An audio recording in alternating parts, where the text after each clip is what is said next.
Boa noite a todos. Nós estamos aqui em mais uma live para falar das 15 leis da vida. Nós já estamos na 12ª lei, que é chamada de Dharma, que é uma palavra sânscrita que significa dever. Nós estávamos falando já na nossa live passada, na semana passada, na quinta-feira, sobre o conceito do Dharma, que se resume em 4 coisas, né?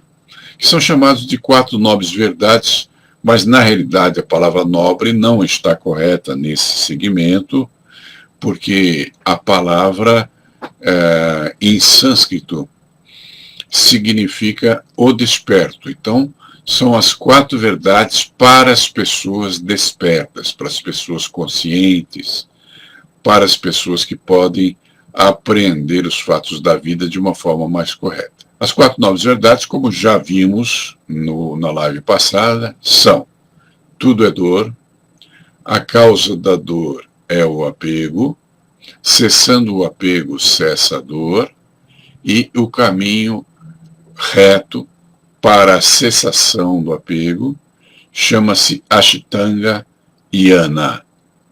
E o que significa isso? Yana significa caminho, Ashta significa 8, Anga significa partes.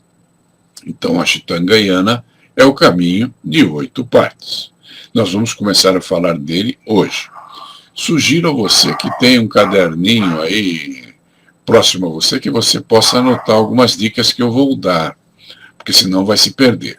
O caminho para cessar o apego é a senda reta Ashtanga Yana, a senda reta dos 8 caminhos. Muito bem.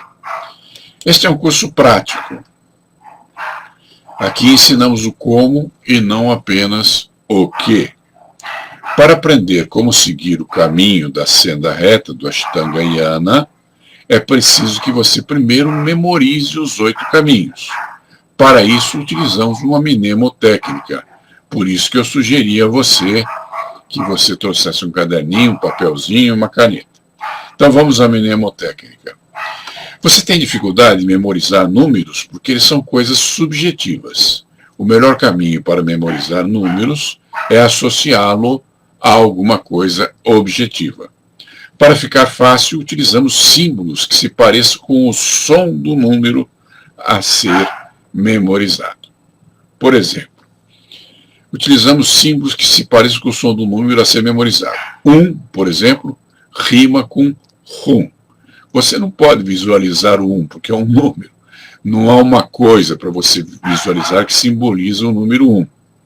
Mas a palavra rum, você pode imaginar um barril com essa bebida, simboliza para nós uma maneira de você memorizar o número 1. 2 rima com bois. Imagine uma junta de bois. Vai anotando, hein? 1, 2 bois. 3 rima com fez. Para quem não sabe o que é um fez, é um chapéu árabe que parece um balde. Então é como se o cara tivesse um balde enfiado na cabeça. Ele chama-se fez. 4 rima com prato. Então, anotando, 4 prato. 5 rima com brinco. 6 rima com reis. 7 rima com frete. E 8 rima com biscoito. Eu vou repetir, eu sei que eu falei rápido demais. Como eu dou essa aula há 50 anos já, eu já sei de cor. 1, 2 bois, 3 fez, 4 prato, 5 brincos, 6 reis, 7 frete, 8 biscoitos. São os 8 caminhos do Ashtanga Yana. Tá bom? O Ashtanga Yana também é conhecido como Ashtanga Sadhana. E sadhana significa prática, né? Para você percorrer um caminho, você precisa praticar, você precisa caminhar. Então, tanto faz se você usa a palavra Ashtanga Yana ou Ashtanga Sadhana. Se compõe de 8 passos, de 8 caminhos. Vou repetir. 1 rima com rum, 2 rima com bois, 3 rima com fez, 4 rima com prato, 5 rima com brinco, 6 rima com reis, 7 rima com frete e 8 rima com biscoito. Agora fica mais fácil para você memorizar as qualidades que eu vou descrever a vocês aqui. Então, quando você pensa no número 1, é só lembrar do som. 1 lembra rum. Imagine um barril de rum e você estará lembrando do número 1. Só que eu quero que você imagine um barril de rum com uma letra escrita em chinês ou sânscrito que você não consiga compreender. Depois você vai entender por que você está usando sua imaginação dessa forma. O 2 rima com bois. Você pode imaginar 2 bois no pasto, enfim, o que for melhor para você representar na sua mente a palavra bois, no plural. Mas fica interessante você imaginar um boi, que nem aquele boi do desenho animado, o touro Ferdinando, né? Que aparece gostando de flores. Então ele está aspirando o cheiro da flor. Lembre-se disso, porque isso vai te ajudar a gravar uma regra do budismo. 3 rima com fez, aquele balde, aquele chapéu que parece um balde que é colocado na cabeça das pessoas turcas, né, se não me engano. Então imagine que um turco está andando lá na 25 de março, que é a rua dos turcos aqui em São Paulo, e que o fez dele caiu no chão, ele não viu, e o fez começou a falar, e a chamar o cara: ei, você me deixou cair no chão, me pega, senão eu vou me perder aqui e alguém vai me pisar. Então, se você se lembrar dessa figura ridícula, você vai guardar um princípio do budismo precioso. 4 rima com prato. Você se veja lavando a louça, lavando um prato, com uma palha de aço. Por que é uma palha de aço e não uma esponja? Depois eu te explico. 5 rima com brinco. Eu quero que você pense em brincos muito especiais. Brincos que tenham o formato de bolachinhas, de biscoito, de, vamos dizer assim, um pedaço de chocolate. Então, você imagina alguém usando um brinco que tem o formato de algum tipo de comida, ok? Depois você vai entender o porquê. 6 rima com reis. Imagine um rei da sua imaginação. Pode ser aqueles reis da Inglaterra, pode ser aquele reizinho daquela tirinha que havia em 1900 e nada. Pode ser qualquer reizinho que você já tenha visto desenhado. 7 rima com frete. Imagine uma Kombi dessas de entrega de mudança, sei lá, um carro de entrega de mobília. É um frete, ok? Depois você vai entender o porquê. 8 rima com biscoito. Então imagine que você vai tirar um biscoito de uma lata de biscoito e que esse biscoito tem o formato de um yogi meditando, né? Uma pessoa sentada com as pernas cruzadas em meditação. Então agora vamos rever cada um desses símbolos e dos números, para que você possa memorizar os 8 caminhos do Ashtanga Yana, de uma forma que você nunca mais vai se esquecer. Então o 1 rima com o rum, e o rum tem uma letra chinesa que você não consegue compreender. 2 rima com bois, e um dos bois está aspirando o perfume de uma flor que está no meio da grama. 3 rima com fez, e aquele turco está andando a 25 de março. O fez dele, que é um chapéu que parece um balde ao contrário, cai no chão e o fez começa a falar: pegue, senão, se você me esquecer aqui, alguém vai pisar em mim. Ok, depois você vai entender por que você está fazendo essa imagem ridícula. O 4 é um prato. Você se vê lavando o prato, só que em vez de usar uma esponja, você está usando uma palha de aço. 5 é brinco. Você imagine você, ou a pessoa, uma menina que você conhece, usando um brinco que seja feito de representação de alguma comida, um biscoito, um doce, ou um pedaço de chocolate. 6 rima com reis. E a imaginação aqui é você ver aquele rei com aquela pompa, aquela roupa de rei, tirando aquelas estolas de vison, tirando a coroa, botando um macacão de operário e indo para uma linha de montagem numa fábrica. Depois você vai entender o porquê. 7 é frete. Você imagina um carro passando, um caminhão desses de entrega, uma Kombi de entrega de móveis, um frete qualquer, passando numa estrada no meio da floresta, e um índio espiando atrás de uma árvore, sem entender muito bem o que é aquilo. Depois você vai entender o porquê. E o 8 biscoito, você imagine você pegando um biscoitinho da lata e tem o formato de um iogue meditando. Bom, conseguiu seguir as instruções, anotou tudo, então agora você já sabe como memorizar a senda reta dos 8 caminhos. Então, rum, você imaginou um barril de rum com uma letra em chinês que você não entende. Por que essa letra chinesa que você não entende? Porque a primeira qualidade, o primeiro dos 8 caminhos é compreensão correta. Quando você vê a letra chinesa e não a compreende, você se lembra que o primeiro princípio, o primeiro dos 8 caminhos, é a compreensão correta. O segundo são os bois, 2 bois.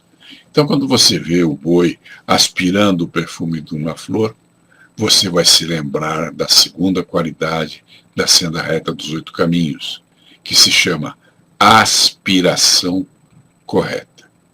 A palavra correta existe nessas 8 qualidades, tá? Então, só a primeira que interessa você memorizar. 3 fez, o turco perde aquele chapéu que parece um balde invertido, e o balde começa a falar com ele, pedindo socorro. E você vai se lembrar quando vê aquele chapéu fez falando da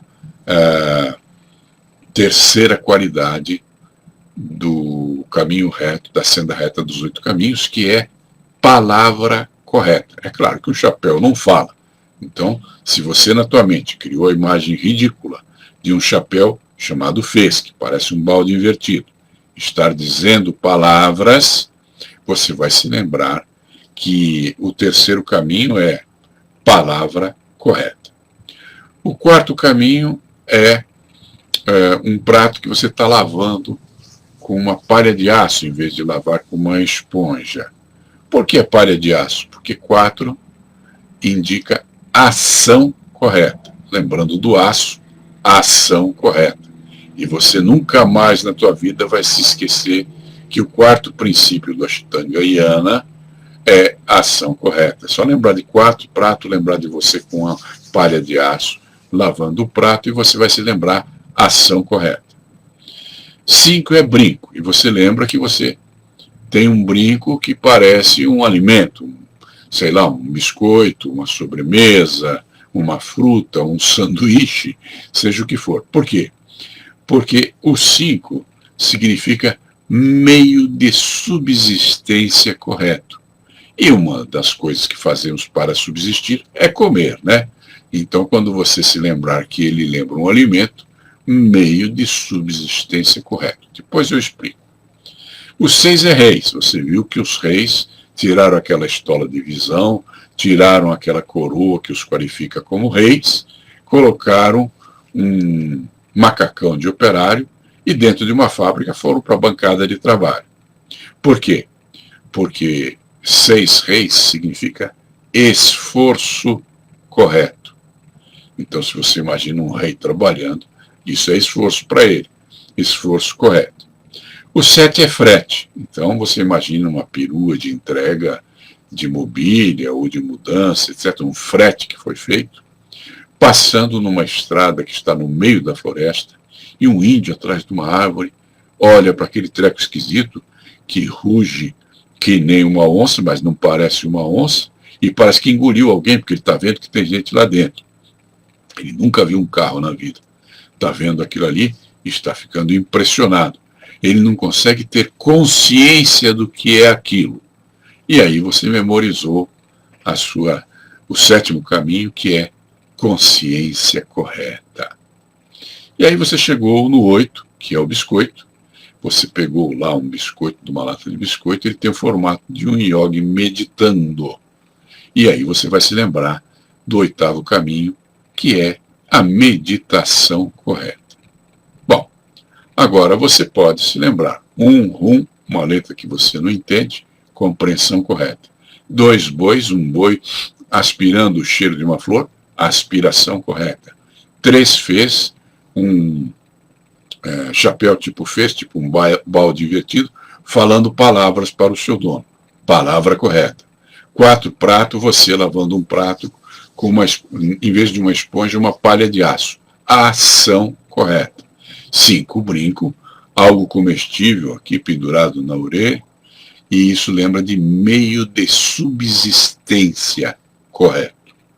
6, reis, o rei tirando aquela estola de vison, aquela coroa que o qualifica como rei, colocando lá um macacão de operário e indo para a bancada de trabalho, que significa esforço correto. 7, frete. 7 rima com frete, você se lembra de que tem lá um caminhãozinho de entrega passando no meio do mato e um índio que está observando tudo, vê uma coisa que ele não conhece, que é um caminhãozinho de entrega que ruge, faz barulho, se move muito rápido e parece que engoliu alguém porque tem alguém lá dentro. Então isso te lembra de ele não conseguir ter consciência do que é aquilo porque ele nunca viu antes. Então, 7, frete é consciência correta. E 8, biscoito.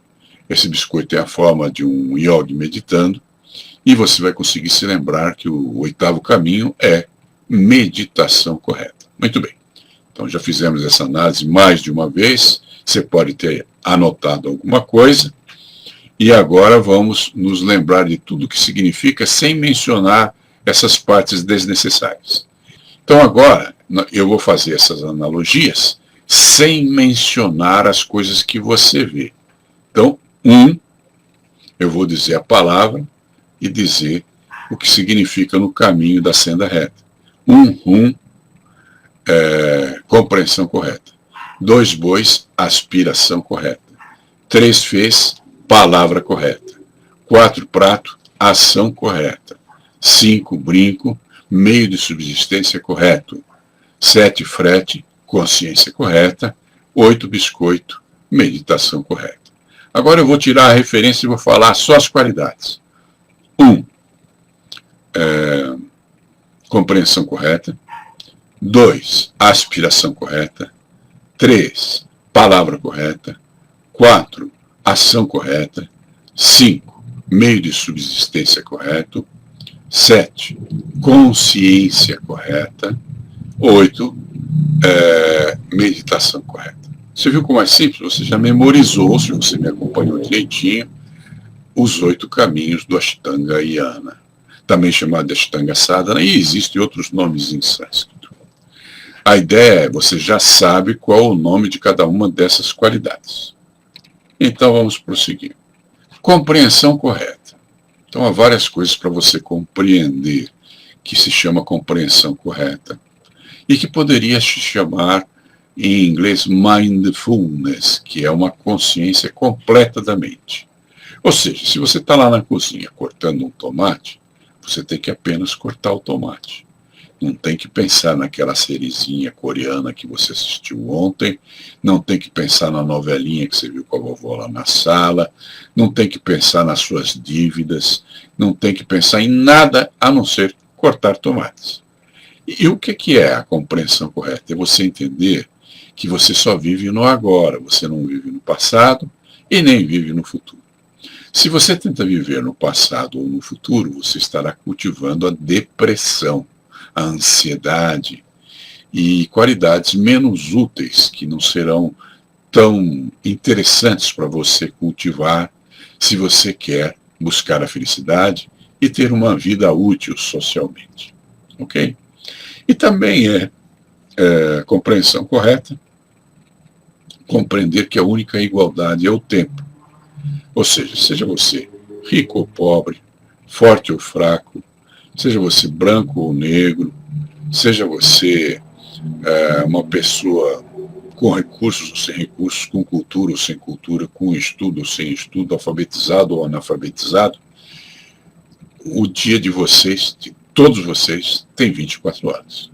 É a única equidade que a natureza nos oferece, a única equidade que Deus colocou em nossas vidas. Então, mesmo que todas as demais coisas sejam diferentes, você tem equidade na duração do seu dia. Ou seja, o dia de todos, independente da situação que eles estejam, tem duração de 24 horas. E o que você faz com o teu dia, isso é compreensão correta, é que fará você ter sucesso ou não na sua vida, você ter realização ou não, você ser feliz ou não, você amar e ser amado. Tudo isso depende de como você usa as 24 horas do seu dia. E como todos nós temos as mesmas 24 horas, nisso somos iguais. Todos temos a mesma oportunidade, já que a única equidade da vida é a duração do dia, 24 horas para todos, independente das qualidades ou falta de qualidades que eles têm. O Fernando diz: esse método mnemônico é baseado nos ensinamentos do transformacionalismo, não é? Sim, é baseado no transformacionalismo. Só que quando eu o criei, eu aprendi com o cara da nota dos $100. Você já teve $100 na vida? Hoje em dia está difícil ter $100. Está muito caro. Mas quem está na nota de $100 é o Benjamin Franklin. E ele escreveu um livrinho que o Sedano, que mora lá em Porto Alegre, lá tem excelentes livrarias, pode encontrar nas livrarias de lá, e que se chama Autobiografia de Benjamin Franklin. E o Benjamin Franklin conta, nesse livro, que ele tentou desenvolver certas qualidades na vida dele. Eu já li isso quando eu era menino, então não lembro.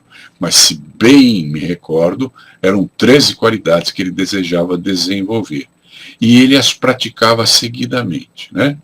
Eu sugiro a você que, de início, você pratique cada um desses 8 caminhos que eu citei durante uma semana seguida. Então, hoje é quinta-feira, amanhã é sexta, você começa praticando o primeiro caminho, que é a compreensão correta, e pratique isso até a próxima quinta-feira.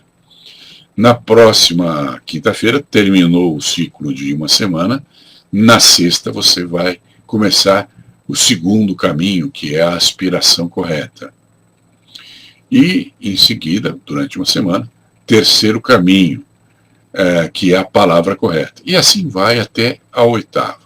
Só que você vai praticar, são 7 dias na semana, você vai praticar cada um desses caminhos durante uma semana e todos os dias praticará a meditação. Já que semana tem 7 dias, a meditação é o 8º caminho. Um detalhe interessante: depois que você completou esse ciclo de uma semana na prática intensa de cada uma dessas qualidades, aí você vai começar um segundo ciclo em que você vai praticar cada uma dessas qualidades um dia por semana com mais intensidade, com mais dedicação, com mais foco, sem deixar de lado a prática das outras 7 qualidades. Então, digamos, no domingo, que é o primeiro dia da semana, você vai praticar a compreensão correta, sem descuidar das outras 7. E sempre praticando meditação, porque meditação é comum a todos os dias. Na segunda-feira, que é o dia 2, você vai lembrar do bois, eles estão aspirando o perfume de uma flor, você vai se lembrar da aspiração correta, depois eu explico. No dia 3, que é terça-feira, né? Então, vê, domingo, segunda, terça-feira, dia 3, você vai lembrar do fez, vai praticar a palavra correta, sem descuidar dos outros 7 caminhos que eu citei, mas com mais atenção, mais foco na palavra correta. Na quarta-feira vai ser o 4º caminho, que é a ação correta. Quinta-feira, o 5º caminho, que é meio de subsistência correto. Sexta-feira, o esforço correto, né, que são os reis. Sábado, você vai praticar a consciência correta, e todos esses dias praticando a meditação correta, porque é comum a todos os dias. Tá bom? É um método. Existem outros. Esse foi o que eu criei para mim mesmo e que eu ensino no transformacionalismo, que, como tão bem observou o Fernando Sedano. Os chineses dizem que a única verdade imutável é que tudo muda, e isso é um ensinamento de Buda, né? Então, a compreensão correta, que é a primeira qualidade, é mais ou menos que mostra a você que, para que você tenha compreensão correta, você necessita compreender que tudo está continuamente mudando em sua vida, no mundo ao seu redor, e você pode adotar a flexibilidade de se adequar, de se adaptar a essa mudança das circunstâncias. Outra coisa que você pode praticar dentro da compreensão correta, que é o primeiro dos 8 caminhos, é perceber aquilo que depende e o que não depende de você. O que depende de você são 3 coisas: o seu pensamento, a sua vontade e o que você faz ou consegue fazer, porque nem sempre consegue, com essas coisas que te pertencem. Essas coisas que te pertencem são eternamente suas. E se você compreender que há outras coisas que não te pertencem, não se ocupe com elas. E aí tua vida vai ser mais útil, vai ser mais eficaz, você vai conseguir mais resultados e, de alguma forma, o teu exemplo em suas atitudes e ações irá transformar o pequeno mundo em que você vive, com as pessoas que com você convivem. Não é possível mudar o mundo todo. Como já dizia o Gandhi, você quer mudar o mundo? Mude a si mesmo. Tá bom? Mas quando você se aperfeiçoa nessas práticas que eu estou ensinando a você, então há uma possibilidade de que as pessoas à sua volta observem o seu exemplo, o exemplo de suas atitudes e ações, e possam se transformar também. Então você está dando a elas uma oportunidade de transformação, além de estar transformando a si mesmo. Outro detalhe interessante aqui é que se só 3 coisas te pertencem e as outras não te pertencem, quando você vê, eu não vou ofender, mas essas pessoas menos qualificadas, que ficam odiando os outros, publicando críticas na internet, publicando mensagens ruins, discutindo posições políticas, são coisas absurdas que você não vai conseguir mudar, porque não faz parte das coisas que te pertencem. Então não perca tempo com isso. Dedique-se às coisas mais agradáveis, a seguir o caminho reto, a praticar o Ashtanga-yana, a praticar as 4 nobres verdades, que não são nobres, porque a palavra Aryan, em sânscrito, significa a pessoa iluminada, a pessoa desperta. Então é a senda reta, não dos 4 nobres caminhos, e sim dos 4 caminhos das pessoas despertas. Porque tem gente que vive nessa vida e nunca teve consciência disso. Eu tive o desprazer de conhecer um senhor japonês que praticava budismo há 50 anos. Ele já tinha uns 80. E ele nunca tinha ouvido falar nas 4 verdades das pessoas despertas. E ele ficou maravilhado quando eu as expliquei. E ele frequentou cultos de budismo com um monte de rituais e tal. E nunca tinha ouvido falar nisso. E ele disse: puxa, desperdicei minha vida. Perdi 50 anos da minha vida. Aquilo quase me fez chorar. Porque, na realidade, ele queria praticar o budismo, mas nunca ninguém ensinou para ele que o fundamental eram essas 4 verdades das pessoas despertas. E nem ensinaram para ele o Ashtanga-yana que você está tendo a oportunidade de aprender aqui hoje. E tem mais, você não só está aprendendo o que significa isso, como está aprendendo a memorizar esses 8 caminhos. Se amanhã você for parar numa ilha deserta, não tiver um livro para ler, você pode se recordar dos 8 caminhos e praticá-los todos os dias. E melhor do que isso, você pode dar exemplo, porque as tuas atitudes e as ações que você faz a partir desse caminho óctuplo faz você dar exemplo ao mundo ao seu redor. E esse exemplo pode ajudar as pessoas a se transformarem. E vou mais além. Como você agora já sabe de cor esses 8 caminhos, você pode passá-lo às pessoas ao seu redor. Você pode ensinar isso ao seu próximo, ao seu semelhante. E dessa forma você consegue deixar a sua marca aqui, deixar o seu legado. Quando você partir, alguém aprendeu alguma coisa com você. Tá ok?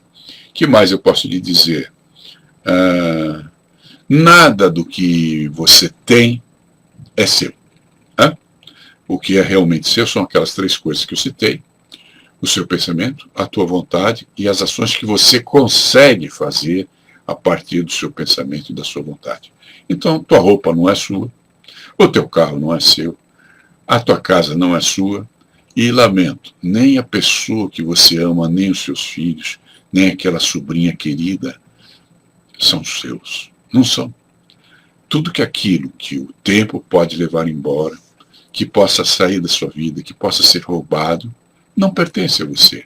Porque se pertencesse, ninguém conseguiria roubar, estaria com você o tempo todo, porque seria parte de si. Ok? Entenda, eu não estou querendo ser pessimista, mas se você adotar a atitude de compreender, compreensão correta, lembra-se? O primeiro caminho, que o que te pertence são só aquelas 3 coisas, então você descortinou a oportunidade de ser feliz. Porque você pode aprender a se contentar com aquilo que te pertence. E se você não se contentar com aquilo que te pertence, então você estará se transformando num ladrão e num tolo. Num tolo, porque você quer que seja seu, coisas que jamais serão. Isso é tolice. E um ladrão, porque você quer aquilo que não te pertence. Então é melhor você seguir o caminho reto, trilhar a senda reta dos 8 caminhos, aprender a se contentar com aquilo que te pertence, porque a felicidade está nisso. E aquilo que te pertence deve ser vivenciado no aqui e agora. Se você vive no passado lamentando o que passou e que não vai voltar nunca mais, ou vive ansiando pelo futuro que você nem sabe se vai acontecer ou não, então você saiu do aqui e agora e surgiu dentro de você a depressão e a ansiedade. E como é que você vence essas coisas? Vivendo no aqui e agora. Dentro da Gestalt, que é um sistema de, vamos dizer assim, terapia, se diz que depressão é sinônimo de frustração. Se você conhece alguma pessoa depressiva, incentive essa pessoa a tocar um instrumento musical, a se expressar de alguma forma, a escrever, a pintar, a fazer um trabalho voluntário, alguma coisa que faça ela se sentir bem. Porque quando acabar a frustração, acaba concomitantemente a depressão. Ok? Eu acho que para compreender a compreensão correta já está bom aquilo que eu falei. Você vai aumentar essa compreensão com o tempo. Depois nós temos a aspiração correta. O que é uma aspiração correta? É aquilo que você deseja, né? O que você anseia na sua vida, aquilo que você quer realizar, desde que esteja dentro das 3 coisas que você pode ter, isto é a sua aspiração. Que seja correta, né? Que seja focada no caminho do meio, Madhyamika do budismo, que seja focada na intenção do bem, no bem social, e aí você tem algo que vale a pena por que se esforçar e por que lutar. Quando eu falo de esforço e de luta, estou me referindo não só a esses 2 termos em português, como também à palavra sacrifício, que não significa uma penalização. A palavra sacrifício vem do latim sacrificare, significa tornar sagrado. Se você tem a aspiração correta, então a coisa que você deseja realizar é focado no sagrado. Se o que você faz tem um intuito sagrado dentro de você, se é um caminho que você percorre com esse sentimento de sagrado, tudo fica mais fácil. Eu costumo dizer que eu nunca trabalho, porque eu faço aquilo que eu amo, aquilo que é sagrado para mim. E no momento que eu faço, eu estou vivendo minha vida com a máxima intensidade possível, porque não é uma obrigação. Ninguém me encostou um revólver e me obrigou a fazer uma live, por exemplo. Faço porque quero e porque vejo nisso que faço um cunho de sagrado, no sentido de levar uma verdade que ajude as pessoas, que incentive-as ao caminho reto e que as conduza a descobrir o Ashtanga Sadhana, que é a senda reta dos 8 caminhos, como eu estou ensinando a você hoje. Pense no que você gosta de beber ou comer. Eu fico imaginando, por exemplo, eu tenho um dos meus filhos, o filho mais novo, o Cristiano, ele não gostava de doce de leite. Não é que ele não gostava do sabor do doce de leite. Ele não gostava da aparência do doce de leite, que ele tem uma cor meio suspeita, né? Então, o meu filho se recusava a provar esse doce. E eu, num ato de violência desmedida, botei um dedo no doce de leite e esfreguei na gengiva dele. E ele amou de paixão, adorou e passou a cultuar esse doce desde então. Então é aquela questão. Aquilo que você gosta, ninguém precisa te obrigar. Eu, por exemplo, não gosto de fígado, tá? Não gosto de comer fígado. Então, se eu tiver que comer fígado, vai ser assim, por força da circunstância. Só tem aquilo para comer, então eu vou comer fígado. Fazer o quê? Mas se eu tiver escolha, não como fígado. Eu nunca vi ninguém ter que bater numa criança para ele comer um pedaço de doce, uma marmelada, um arroz doce, um pudim, um bolo. Eu conheço criança que não gosta. Eu tenho 2 netos que não gostam nem de pão, né? Mas se você gosta, ninguém precisa te obrigar, porque já está em você o sacrifício. Aquilo é sagrado para você, aquilo tem valor para você. Então, a aspiração correta consiste em você focar seu interesse, as coisas que você quer, naquilo que tenha sentido para você, que tenha significação. Então, aqui você tem a chance de aprender outra coisa muito significativa, que é a diferença entre o que você precisa e o que quer. Então, às vezes tua aspiração não é muito correta. Por exemplo, você precisa beber água. Você consegue ter uma experiência dos russos, mais de 60 dias sem comer. Mas tem que beber água. Se você ficar uma semana sem beber água, você morre. Então, o que acontece aqui? Tem gente que sente sede e vai lá e toma uma Coca-Cola, uma pinga, uma cerveja, sei lá mais o que.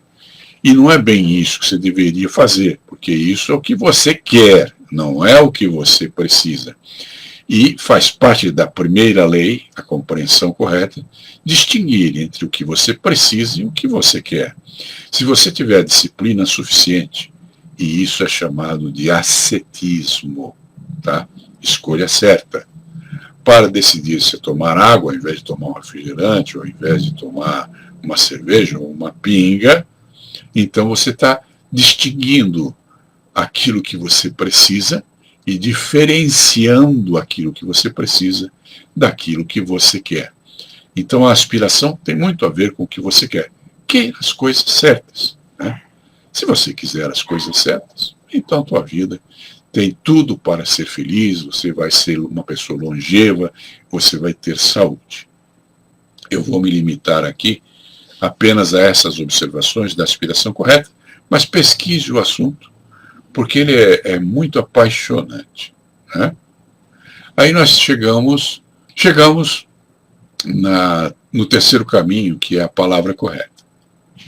Então, mesmo que você saiba algo de podre, de ruim sobre alguém, fique na sua e não fale. Não seja você o portador da notícia ruim, tá bom? Eu conheço um rapaz que trabalha com budismo. Ele é muito culto, ele tem um canal na internet. Só que ele mete o pau em tudo, né? Ele fala do Dalai Lama, ele fala do Chico Xavier, ele fala do Osho e de outros, né?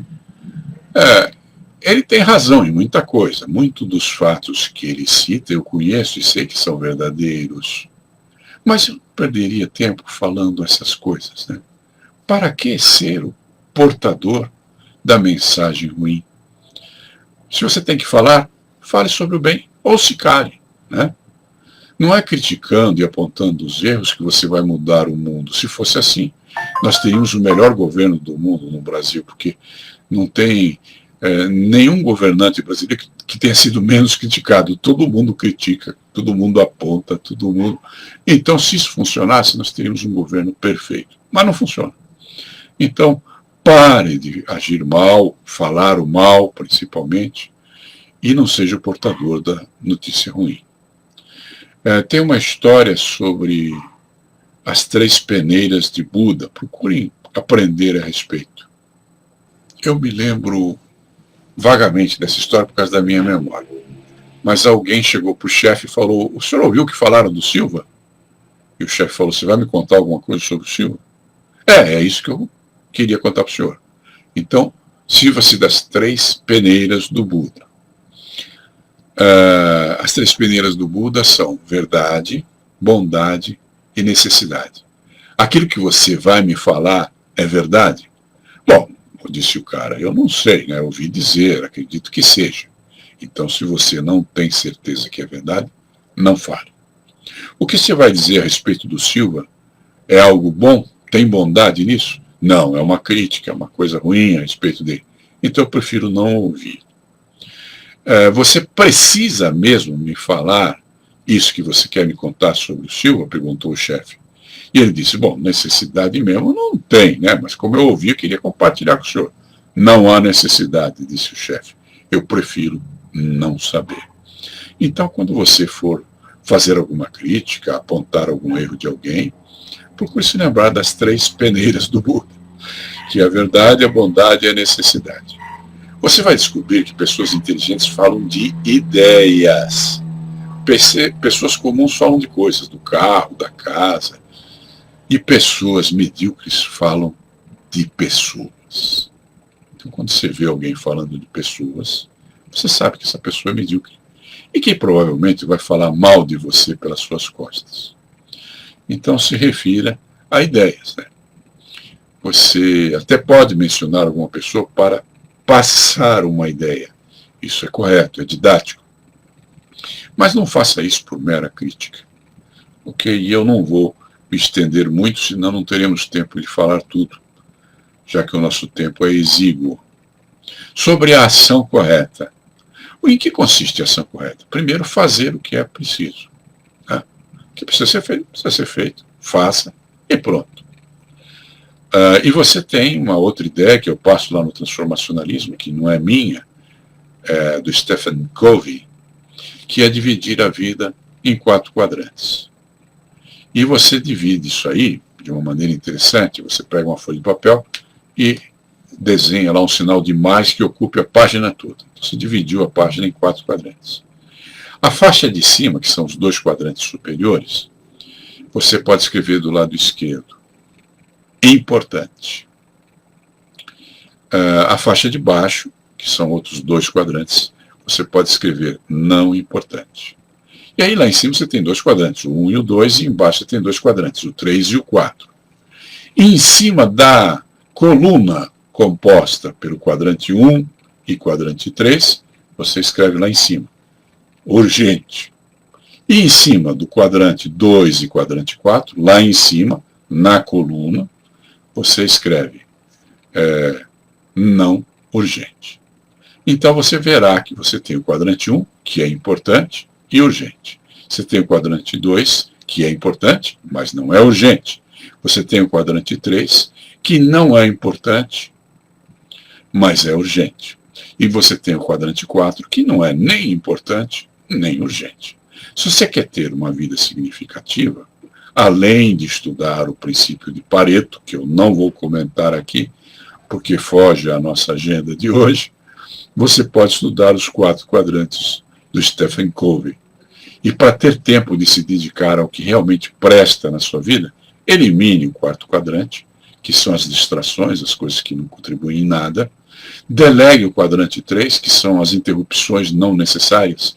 Tipo, eu estou aqui no meio da live, toco o telefone, eu tenho que atender. Ora, isso não é necessário, eu posso delegar a uma secretária ou simplesmente desligar o telefone. E aí você terá o quadrante 1 e 2. O 1 é aquilo que é importante e é urgente. Comumente é chamado em administração de incêndios. Quem trabalha no quadrante 1 é um bombeiro, é um apagador de incêndios. Não é um bom administrador. Agora, você quer ter uma vida realizada, maravilhosa, sensível, então se dedique ao quadrante 2. Por quê? Porque o quadrante 2, embora importante, não é urgente. Então todos os teus sonhos estão lá. Você quer ir para a Europa? Você precisa ir já? Você tem que parar aqui no meio da live, se vestir, pegar uma mala e sair correndo? Não. Você vai planejar isso para fazer no tempo determinado. Então, embora seja importante para você, não é urgente. Você quer escrever um livro? Também é quadrante 2. Você tem que escrever o livro hoje, já, nesse momento, atravessar a noite escrevendo? Não. Então, planeje escrever um livro. Você sabe que isso é importante para você, se for importante para você, só que não é urgente. Você quer presentear sua esposa? Precisa sair no meio da noite para comprar um presente? Não. Mas você sabe que isso é importante para você. Então você o fará no quadrante 2, porque é importante, mas não é urgente. Será feito no próprio passo. Então você vai descobrir que tudo que tem valor na sua vida está no quadrante 2. Quando você conseguir minimizar os problemas do quadrante 1, 3 e 4, terá mais tempo para se dedicar ao quadrante 2 e estará cumprindo a lei de Pareto, que você consulta na internet e descobre em que consiste. Quando você pensa nesses quadrantes que eu mencionei, o quadrante 1 é o quadrante da necessidade. O quadrante 2 é da produtividade e da realização e da felicidade. O quadrante 3 é a decepção. E o quadrante 4 é o desperdício e excesso. Se você se lembrar disso, você já vai entender bem essa história dos quadrantes. Agora chegamos aqui no quinto caminho, que é o meio de subsistência correto. Aqui você tem dois ângulos da questão: o comer e o trabalho. O comer, porque se você fala de meio de subsistência correto, se você adota uma dieta bem pensada, você terá mais saúde. Esse, entre o meio de subsistência correto, é o comer. E em termos de trabalho, porque o meio de subsistência também é você ganhar o pão nosso do cada dia, porque tem pessoas que dependem de você. Procure ter um trabalho honesto que contribua para o bem social. Não faça coisas idiotas, né? Não seja um criminoso, não seja um marginal.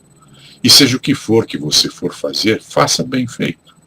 Eu fico imaginando o que seria do Brasil se os nossos governantes exercessem seus cargos com honestidade, fazendo bem feito, sem roubalheira, dentro do caminho da ética. Nós seríamos um país maravilhoso, que o nosso país é imenso e temos riquezas que outros países não possuem.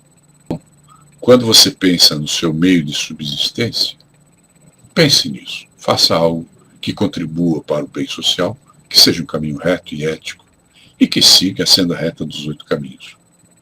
Imagine como seria a sua vida se você não tivesse estudado, se você não gostasse de ler. Você não precisa ser um gênio, mas você pode viver uma boa vida simples e ter uma vida espiritual significativa. Não vou comentar mais porque o nosso tempo está passando. Depois nós temos o 6º caminho, que é o esforço correto. O esforço correto consiste em praticar este Ashtanga Yana que você está aprendendo e se esforçar sempre em direção à contínua evolução espiritual. É por isso que esta lei se chama a lei da evolução contínua. Tá? O esforço correto é a evolução contínua. Sempre no sentido de sagrado, de tornar sagrado aquilo que você faz, para que tenha um sentido maior. Isso significa que você não deve se contentar com a senda reta do jeito que eu estou lhe explicando agora. Você deve ampliar isso. Busque a sua própria compreensão, a sua própria maneira de viver essa senda reta. Você pode continuar a se esforçar e a crescer espiritualmente por seus próprios meios. Nossa, só faltam 7 minutos. Então vamos para a consciência correta, que é o 7, frete. Aquele indígena que nunca viu um carro, que está vendo lá uma Kombi de entregas e não entende bem o que se passa. É a diferença de compreensão correta. Consciência correta é um pouco mais profunda. A física quântica fala muito sobre o observador, né? Quando você observa, alguma coisa se transforma. Você deve procurar na internet a experiência da dupla fenda na física quântica. É extraordinário. Foi colocado um canhão que dispara átomos, né? E uma fenda. Então, esse canhão dispara esses átomos, ele vai formar uma figura lá atrás, depois da fenda. Só que se você colocar 2 fendas, o canhão não vai igualmente pelas 2 fendas. E vai haver não uma coluna lá atrás, mas mais do que uma e mais do que 2 colunas. Você vai entender se você assistir o vídeo a respeito. E o que acontece aqui? Descobriu-se que quando você coloca um observador humano, aí a coluna fica tudo igual. Se o observador humano sai de cena, a coluna vira, as colunas que vão se formando lá atrás, através das fendas, vira uma bagunça total. Então descobriu-se que a presença humana, de alguma forma, altera a realidade. Talvez por causa de nossa consciência, há algum poder, alguma força nisso. Foram experimentados presença de outros animais na cena, não muda nada. Mas quando é um ser humano, há uma mudança significativa. Portanto, a sua consciência, de alguma forma, contribui para transformar a sua realidade. Daí a necessidade de você cultivar pensamentos sãos, pensamentos corretos, positivos, porque isso pode mudar a sua vida. E aqui você tem outra coisa, a sincronicidade e as coincidências. Procure compreender que quando você ora, é você conversando com Deus. Quando acontece uma coincidência significativa na sua vida, chamada de sincronicidade por Carl Gustav Jung, isso significa que é Deus falando com você. Presta atenção, que você vai crescer se prestar atenção nisso. E a esse respeito, eu sugiro que você assista o filme O Segredo e leia o livro O Limite Zero, do Joe Vitale. E aí chegamos na meditação correta. Tem milhões de coisas para eu te falar sobre meditação. Existe uma diferença entre dhyana e dharana. Dharana, em sânscrito, é contemplação. Então você fica lá pensando numa flor, num amanhecer, num lago plácido. Isso não é meditação, isso é contemplação. Dhyana, que é a meditação, é outra coisa. Mas aprenda a meditar, tá? É uma das melhores coisas que você faz na sua vida. E das 8 práticas é aquela que você vai praticar todos os dias. Há uma frase que você pode contemplar, praticar o dharana. E essa frase é do Sr. Buda. E ela diz: se você quer saber como foi o seu passado, olhe para quem você é hoje. Se você quer saber como vai ser o seu futuro, olhe para o que você está fazendo hoje. Pense nisso, mas pense agora. Na prática do dharana, que não é o dhyana, existe os 5 dedos, né? Imagine que você era um espírito que entrou num corpo de um bebê e depois esse bebê começou a melhorar sua compreensão do mundo, desenvolveu a mente e com o tempo ele aprendeu a falar, desenvolveu a comunicação e por fim ele teve a noção do dever e desenvolveu o conceito do trabalho, do servir e do dever. Então são 5 dedos que você tem e eles simbolizam espírito, corpo, mente, comunicação e trabalho. Reflita sobre isso. Se você quiser aprender mais no transformacionalismo, eu ensino mais sobre isso. Procure compreender que se você examina a tua vida a partir desses 5 dedos, você vai compreender coisas que antes você nem percebia. E isso é uma prática de dharana, de contemplação e de reflexão, que é diferente de meditação. Bom, esses 5 caminhos que você acabou de aprender recebem o nome de Panchanga no budismo Niskama Karma, ou Ashtanga Sadhana, ou Ashtanga Yana. Pancha significa 5, Yanga significa partes. Em sânscrito, o número de 1 a 5 são Ekadiva Trikatus Pancha. E você pode ver que aqui tem números muito parecidos com a pronúncia em português. Por quê? Porque a língua mais antiga é o sânscrito, né? Mas eu quero que vocês saibam que a presença de vocês aqui é muito preciosa para mim e que os comentários que vocês fazem é que me enseja a oportunidade de interagir com vocês. Eu agradeço muito a presença de vocês, espero que divulguem esta live e vocês tiveram a oportunidade de conhecer a 12ª lei da vida, que é o Dharma. Muito obrigado pela presença de vocês. Tudo de bom. Fiquem na paz.